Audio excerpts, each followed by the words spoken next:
Hi, I'm Tanya. I'm back with another segment of Practical Magic, a show about exploring the more magical in our world and universe and the people who practice the healing arts. This can run the gamut from shamanism, tarot, energetic healing to our guest today. I'm in Muizenberg, South Africa with Mbali Marais. Mbali, thank you so much for giving us your time. Sure, yeah. I'll just start off. How would you describe your work? I'm a diviner, I'm a medicine woman and a diviner. So I had a calling many years ago so I have the gift of seeing, and that can take many forms, but I use a set of tools. I use a set of icons and tools, and I'm able to call in and work with the ancestors of the person, my client, and together with my ancestors, we find a way of exploring the situation or the issue, and I'm given guidance by other worlds. All right, that's a lot to unpack. Yes, exactly. Magic. You wanted magic. You got magic. No, thank you. I appreciate that for living up to the show's name. Right. You mentioned before we started shooting that you call yourself also, for our North American viewers, an Indigenous healer. What other names would that be? Well, in the Xhosa tradition, it's I'm initiated in the Dagara tradition from West Africa, and I'm also initiated in the Xhosa tradition. So in the Xhosa tradition, it would be an Ikira, which is the direct translation, is Indigenous healer. And there are other names in Zulu, it's Sangoma.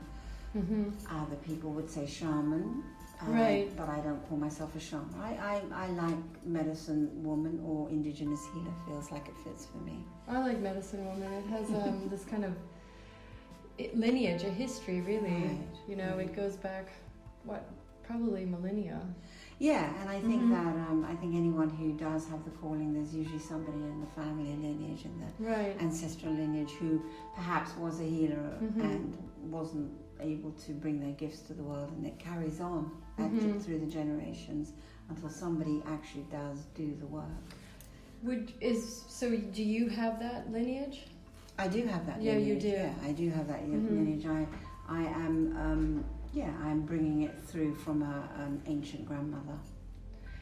That's interesting. You say that you have the lineage, but it's and it will, you inherit it, right, through your DNA and all of that, and it just depends on who decides to pick it up. I hadn't thought of it that way, because when you hear other healers talk about, yes, this is, I have a mother that's like this, but my sister chose not to do this, and it really is, and then there's a lot of work involved once you decide, right? It's not just I'm a diviner, right? And it's not even a decision.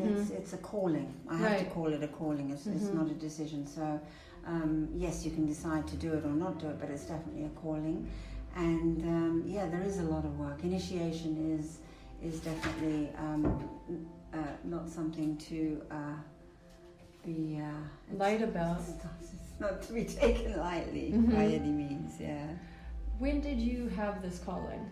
And when did you decide to pursue it? Was there a delay? Like, listen, I still need to live my life. Or no, there was never a delay. It was, they call it an ancestral sickness, and it shows up in many different ways. I would say in the Western world, where I was raised and educated and lived for many, many years before I returned to South Africa, it can show up as schizophrenia, it can show up as addiction, it can show up as or MS, it can show up as all kinds of illnesses. But in the Western world, we're not recognizing it as this could possibly be a calling to initiate as a healer.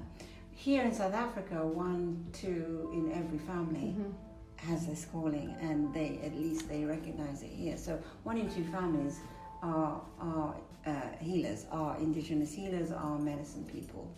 That's a lot. Yes, it is. Yeah, there are thousands and thousands of Indigenous healers in this country. Would you say they're the real deal? Or are they thinking? I mean, are they doing the work as you did? Do you think that they're just like it's a simple thing? Oh, I've inherited this, or is that a No, it's not. It's not a simple thing, and they are the real deal. Yeah, I mean, we all go off.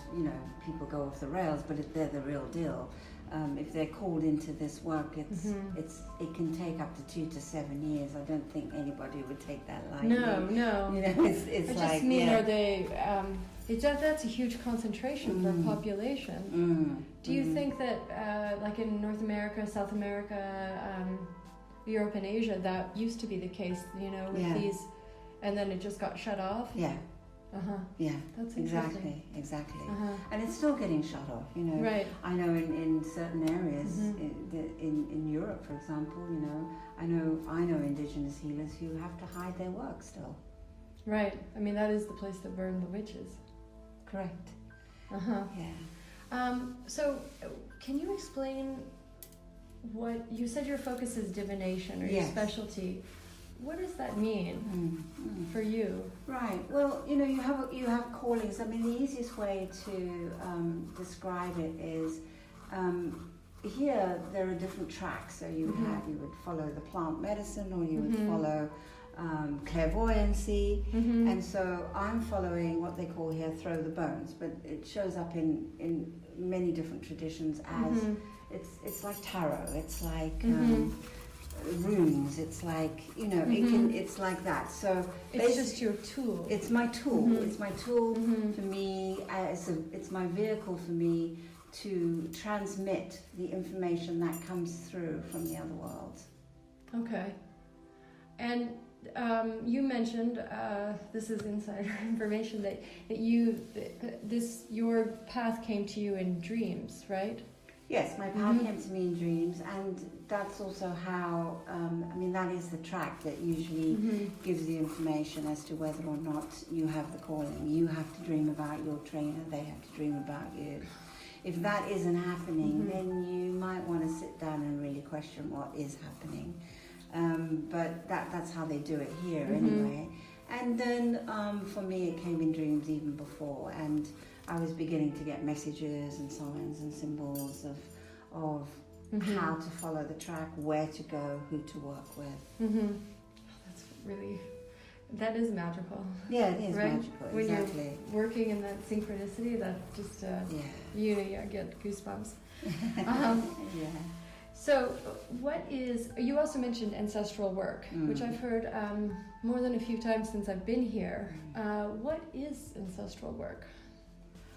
Well, what we're doing, I believe that if you're working directly with the other world, or ancestors in particular, that you're an open channel for them to work through. So the ancestors are people, everybody has ancestors. Do they? No. I'm sure you have someone who maybe died and then he or she is an ancestor. So everybody has ancestors, and that's what people don't realize, right? So everybody has ancestors. So in the traditions that I work in, we believe that the ancestors are still very much alive. They may have left their bodies here, but they're very much alive, and they are working people. They're working ancestors. And so what they work with, they're looking for people in this world that they can work through, because they no longer have a body. And what's the work they're looking to do? Healing.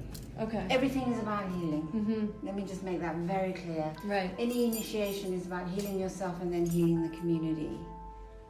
So it's all about healing, and the work that we do, and I think it's all our lives. So it's about healing yourself first, and then you can go out and do the work of assisting in the healing arts of assisting people to find their own healing and find their own path through healing. But in my experience, personally, and in my work, healing is active, right?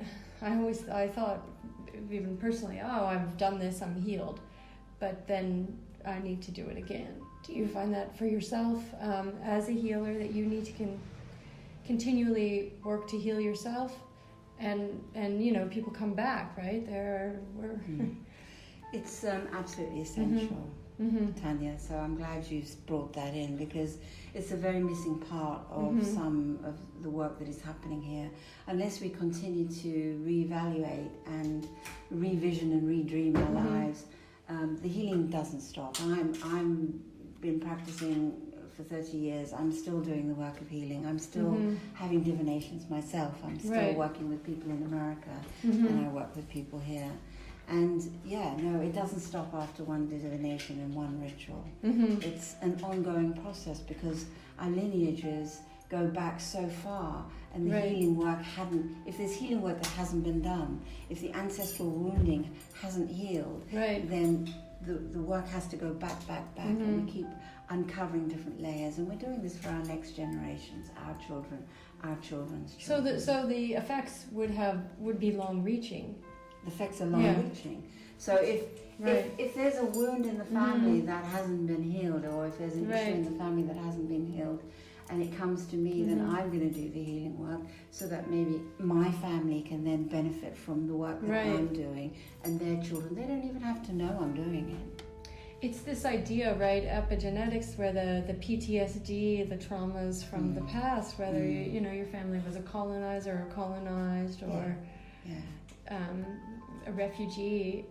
So you're going back sometimes generations, right? Yeah.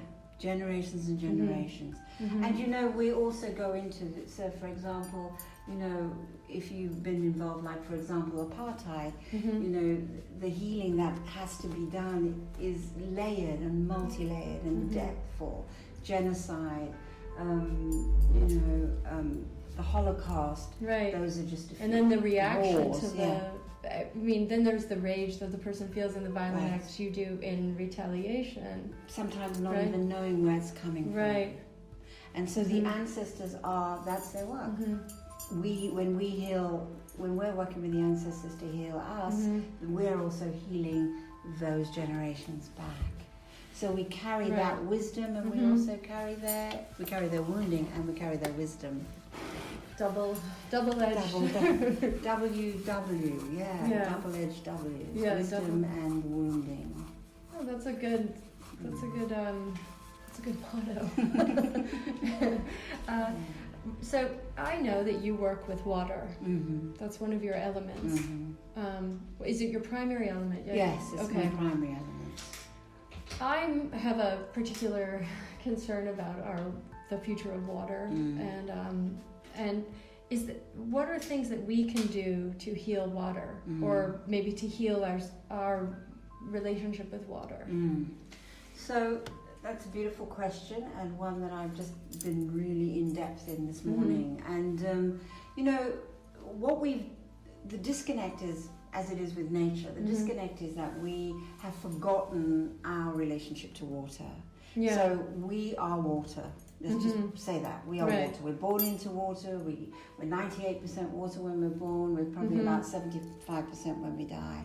So the water of the body is the blood of the body. It's what feeds the heart and all the organs and everything. When we disconnect from water, and by disconnecting from water, that is, how do we look at water, how do we pollute water, how do we treat water? We're also looking at how do we treat ourselves. So, for example, polluted water is a reflection, I would say collectively, of the pollution in the world. Globally, right? But we also have heart attacks, we have blood disease, we have all kinds of water diseases, what I would call water diseases. You would call a heart attack a water? Oh, because it's related to the pumping of the blood. Because the blood of the body is our water. That's how I look at it. The water of the body is the blood. That's how I look at it, as well as our own waters. That, you know, we need water to digest food. We need water to assimilate. We need water to break things down. To expel. If we don't have that water, then what is happening in our body? Where is it getting stuck? How is it impacting our bodies? What do we do to heal ourselves? Well, for me, I would take people into the water. You know, water has been used for, as you know, in ancient traditions for hundreds and thousands of years, to cleanse, to bless, to bring peace, to reconciliation. So in the Dagara tradition, it's peace, it's reconciliation, it's clarity, it's focus, it's deep soul work. And so I would take people into the water, and it might be all of those things that I'm working with, or it might be one or two. The other ways that I do it is every time you take someone into the water, you are assisting in cleaning up that particular waterway. Really? The water water carries the memory of everything that it passes through. So just by healing ourselves in water, we're working to heal that. Absolutely. That's so beautiful. Every time you do a ritual in nature or to the earth or on a mountain, you are working towards cleaning up that space. That's how you do land clearing, by doing rituals on the land, by speaking to the ancestors of the land, by speaking to them and honouring them and revering them by making offerings. Each time you do an offering, you are helping to clean up that land. And the ancestral lineages or the ancestral whatever has been left by the ancestors on that land, same applies to water.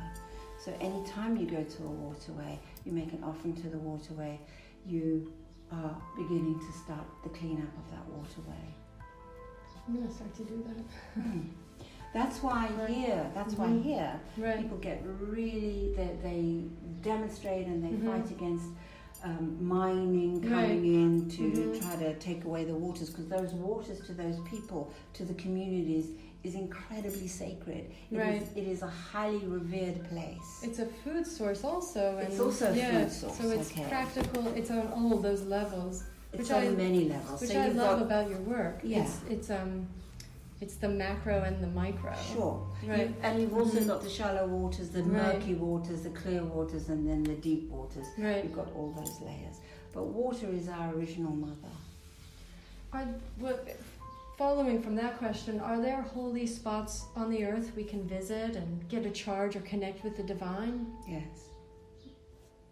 I mean, who knows where they all are? There are certain places that are known for this, absolutely. The ones that resonate for you, then? The ones that resonate for me, I have found around here. I found them at Cape Point, I found them at St. James Pool. I take a lot of people into the pool here at St. James. I took somebody just to the Musenberg waters right here. So this is a place of origin around here. It is being said that this is the place of origin. This is probably where we had our original relationship with animals, starting right here where we're sitting. That's intense. But you went to Cape Point. Yeah, I did, and I went up to Cape Point because you mentioned this, and I had a reaction. I felt something. I did. So but it could just be when you're aware of that, Exactly. Right? Many people aren't aware, but we have to find our own places. And if we are paying attention, there are many places all over the world, I would say. Well, we won't be providing our viewer along this, but this is fun work for anyone, really. Yeah. I was going to say or ask, are you able to see yourself as you are? I find I was talking to another healer, and she mentioned that these days she's absolutely honest with herself and others, and I thought, oh, so am I. And then I started to think about it, and I realized I'm not really entirely honest with myself, and I'm not sure I want to see myself exactly as I am. Because your work goes into these mystical worlds, are you able to kind of retain and see yourself as you are, or do you kind of expand into someone different? How do you perceive yourself? Wow. How long have you got? Just the think about that for a minute. Do I see myself as I am? I have become more of myself through doing this work. I'm not sure if I'm going to answer the question. I have become more of myself in this work, and the word that comes up is authenticity and truth. And so when I'm sitting here with you, I'm completely myself, authentic and true. When I'm doing other world work, I am authentic and true. what I may not be so connected to is when I'm working with other worlds, it's like I feel there is this completeness. You don't, it's like that same, it's what people are striving for bliss. Right. That's where I go. So there isn't a longing or a yearning for anything other than what's happening in this moment. And I can say honestly that I have, I feel that in my waking life as well. Waking life as opposed to the dream world. Right. Or you feel that bliss. I do feel it. I mean, I don't, to say I feel that bliss all the time, absolutely not. I don't think it's possible. It's not possible. Right. You know, because we have got things pulling at you. Yeah. I have a 9-year-old son. I have to go out there and it's polluted. And so, no, but I think you get more. I think the whole idea of doing anything like this is just to become more of who you came here to be. That's it. There isn't anything more. That's the cosmic joke. That is a joke, because I'm about to ask you, then how do we become more of who we are? By just continuing to do the healing work and then extending it out to serve others. Service, service, service. Reciprocity.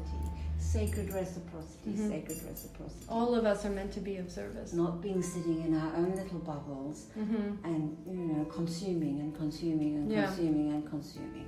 Sacred reciprocity, service, giving back, finding one person maybe that you can do something for. I wrote a book called 29 Gifts. I don't know. I mean, I was a part of a book called 29. I didn't write it. And I inspired the writer and who had MS. And really that's all we were doing. We were just giving. And in the giving we got so much in return. That was the concept of the book. And that brought you back to your real whole self. Yes, because I believe that, I mean, the whole point is that we're not all there is. Yeah. And so when we go into the bubble of I am all there is and I'm in control, and then we've kind of lost the plot. Yeah. We disconnect from everything else around us. It feels shitty, right? Yeah, it does for me, which brings me to my next question. Depression. It's something that it's a worldwide epidemic. And your work sounds like a lot of fun to me, like just fun in a kind of just this magical, buzzy, wondrous thing. But sometimes it must be heavy to be a healer. I, as a layperson, often feel the heaviness, and depression can be something that most people dip in and out of. Is there a way that you explore the dark and the heavy and then kind of shake that off, or do you absorb it a bit and then kind of do you go into a depressive moment and exorcise that out of yourself? That's a long question, but so my work isn't always fun. Right. My work is my work, and that's kind of the attitude I have. I have to do this today. Yeah. Let me go and do it. That's how it is, whether it's cold, whether the water's 30, 31 degrees or whatever. That sounds less fun than the 13 degrees, yeah. sorry. You know what I mean? So, and then, of course, hearing everyone's story, and the stories can be quite challenging to hear, but also there's no attachment to any of it. There's no attachment to the stories, there's no attachment to wanting to heal somebody, there's no attachment to whether this person even gets better. That's not my work. It's not my your work job. is simply to impart the information. Do I get depressed? Not as much as I used to. Nowhere near as much as I used to. And I find that this working in the space that we've been talking about is how I work with it. Do we need to have the dark with the light? Absolutely. There isn't.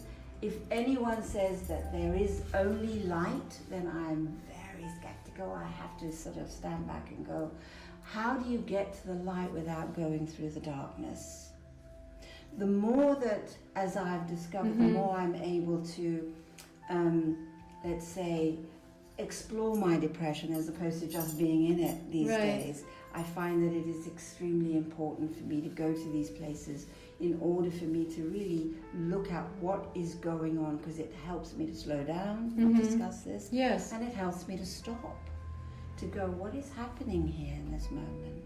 Not just being depressed, but it's a place for me, I call it like a pot that's boiling. Yeah. And I keep putting the ingredients in, and I can look at the pot and say, what is in this dark pot? What is going on here? And it's very beautiful, as long as we don't stay there.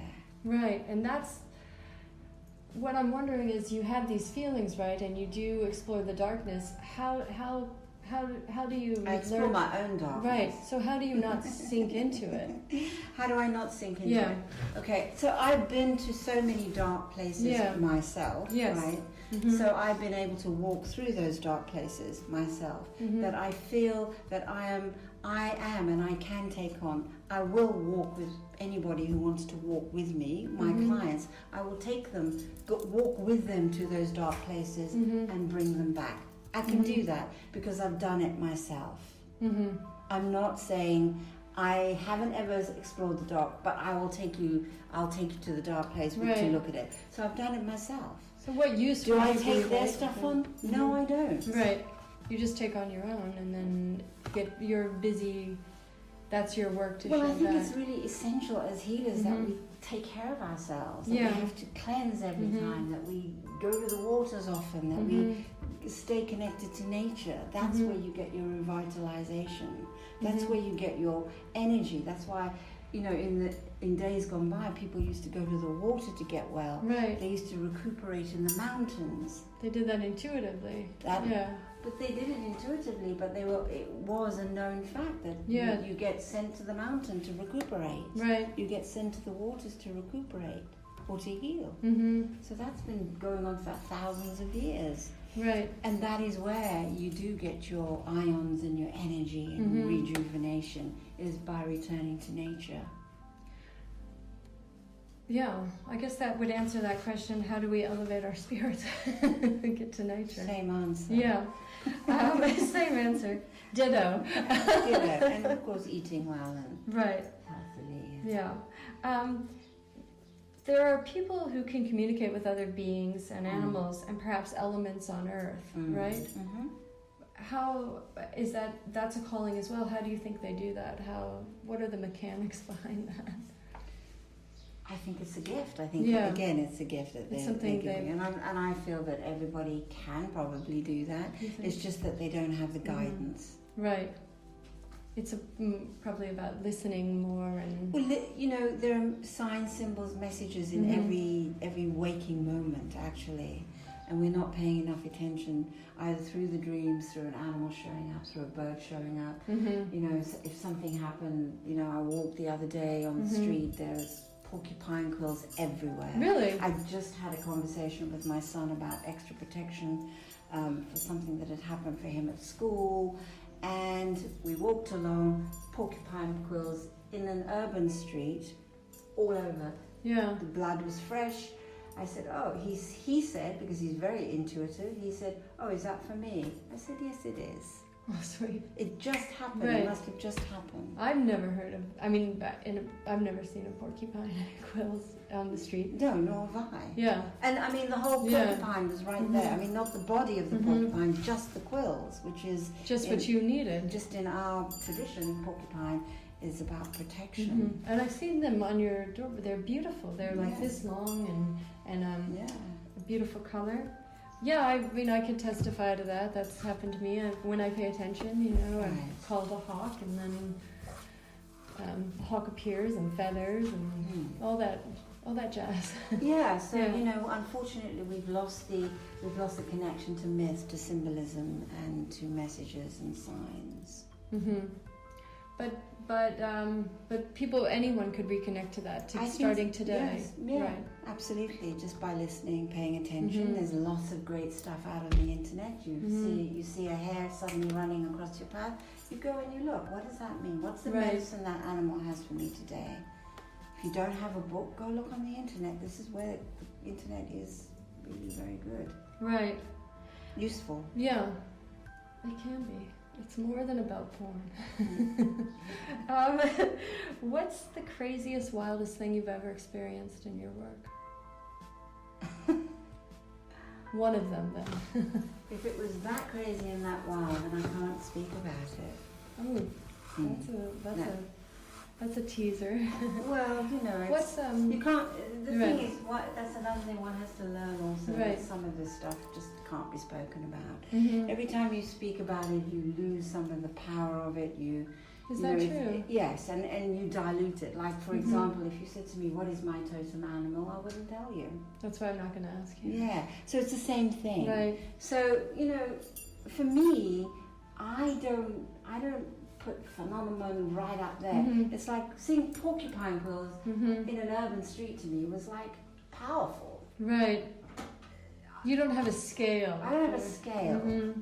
It could be an ant who does something in front of my eyes. Right. In that moment, what's happening, that could be powerful too. So there's all kinds of things. I mean, you know, we tend to attach phenomenon to, a lion came and then, no, it can be a small thing like an ant, or it could be, as you said, a feather flying down at that moment to give us a message. Or seeing sparkles in the air, you know, something shimmery. Yeah, so there's what does that mean, you know? Yeah, that's the thing. To go there, what does it mean? Right. Not, oh, there's sparkles in the air. No, what does it mean? What could it mean? Okay, what could it mean? Right. But then I have my interpretation about what it meant, and that might not necessarily... Right. And that's all that matters, really. Yeah. Your interpretation. Right. Because it's about, being shown to you. Yeah. When an animal shows itself to you, like we went to Cape Point the other day, on Sunday, we saw 2 eland. So I've never seen eland there. What are those? In all the time that I've been there. They're the Bushman totem animal. So the Bushmen revere this animal as a totem. So to see 2 eland is like phenomenal. It's like huge in terms of medicine. So I came home and I re-looked it all up again and the magic of it all, and you know, say that's my medicine for today. I took it on as my medicine for that day. It seems to me then that then if I'm interested in exploring that part, those parts for me, then I must just continue to explore, right? It's not just again like healing, one and done, right? Correct. Because if I saw that, I'd say, wow, that's wild, that's magical. But then I wouldn't be, perhaps, or regular people wouldn't be able to translate that into their medicine. Correct. And I can read the book. I have a book, Animal Speak, you know. Yeah, and Ted Andrews. Yeah, and I look at it and oh, that's wild, but I'm not quite often able to make that leap from the next thing, right? And I think that's your work then, that we come to you for that. No, you don't. I mean, the thing is, we're disconnected from nature. That's the thing. Right. And when you're disconnected from nature, you maybe wouldn't see that there's medicine in practically. Medicine abounds everywhere. Medicine abounds everywhere. Yeah. And so seeing an eland isn't an everyday thing. So you can't treat it as an everyday phenomenon. So when people are driving around, you know, even Kruger or these parks where there are hundreds of animals, what they've forgotten is that we have a relationship with animals. We've always had a relationship with animals. And in the past, to see a herd of elephants thousands of years ago was a very normal occurrence. Right. And we had that relationship. We were able to talk to the animals. Yes. It's not phenomenal that, you know, we all have it in us. We have to practice it, of course. But the ancient people, the indigenous people, were communicating with animals all the time. Like it was no big deal. Because they are nature. We are nature. Right. So when you disconnect from nature, you disconnect from the magic of your life. You have so many quotable quotes here. That's really, really, really beautiful. Because we forget that we are animals in nature. Right. Last question. Is there something all of us can do to easily reconnect then to nature? Like, is there something when you're in nature, and besides, because some people now will watch this, they'll go for a walk, but is there something extra they can do or pay attention to, or? So, imagining that in nature there are beings, that everything is alive, right? Trees, so you're with your ancestors in some way. They're also ancestors. So millions of years old rocks and trees. And so I look at everything as this living being. This is our system. This is the world. And so when I look at nature as my altar, when I go to my altar, I make an offering. I say greetings to you, I throw some sesame seeds, I say greetings to the spirit of nature, I make an offering to the earth, I say greeting to you. So I'm talking to them as though they're living beings that I am connected to. They're my people, they're my ancestors, even before my ancestors, they came before. Right. So I'm honoring and revering, and I do that through making an offering. With sesame seeds? With anything that you want. It could be water, it could be a little bit of milk, but I use sesame seeds because that's what I was, sort of given to do. Right. And then I use ash, that's the other thing I use. So ash is the closest thing to the ancestors. When everything is burnt down, you're left with the ash. So ash is a huge offering to anything in nature. So you just make a little bit of sprinkling of ash. So it's also for protection. So, I say I'm here, I'm in nature, I'm with you, keep me safe and protected, but I also am thankful that I'm here. When I change countries, I always make an offering in the other country. I greet the ancestors of that land. I greet the nature beings of that land. Just to let them know I'm here, and okay, I'm coming in, this is yours. The animals, this is their place. They were here before us. Right.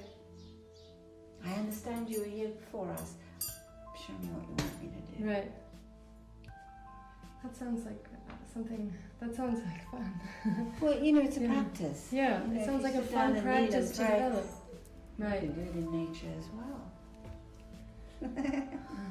Well, thank you. Yeah, thank you. Yeah. Thanks, Tania. I really appreciate this.